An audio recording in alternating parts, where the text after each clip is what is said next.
মুসলিম শরীফের একটি ঘটনা আছে।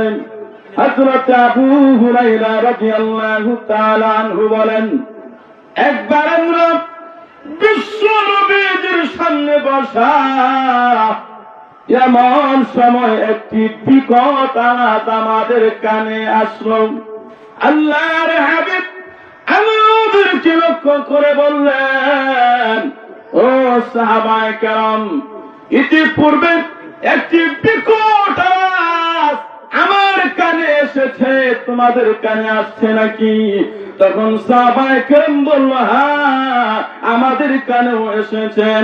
আল্লাহর হাবিব বিশ্বনবী সাল্লাল্লাহু আলাইহি ওয়াসাল্লাম বললেন, ও সাহাবায়ে কেরাম, এই যে বিকট আওয়াজ তোমরা শুনতে পেয়েছো, এই বিকট আওয়াজ কিসের তোমরা কি জানো? তখন সাহাবায়ে কেরাম বললেন, আল্লাহ এবং আল্লাহর রাসূলই ভালো জানে এই বিকট আওয়াজ কিসের।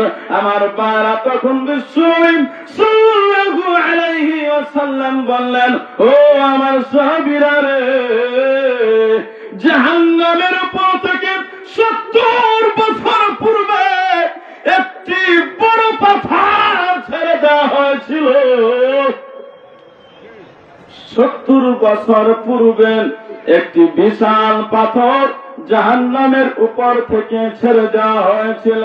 70 বছর পরে সেই পাথরটা জাহান্নামের নিচতলায় পৌঁছতে সময় লেগেছে। এই পাথরটা জাহান্নামের নিচতলায় গিয়ে যে ধাক্কা লেগেছে, সেই পতিত হওয়ার শব্দ আমাদের কানে চলে আসছিল। বলে নাউযুবিল্লাহ।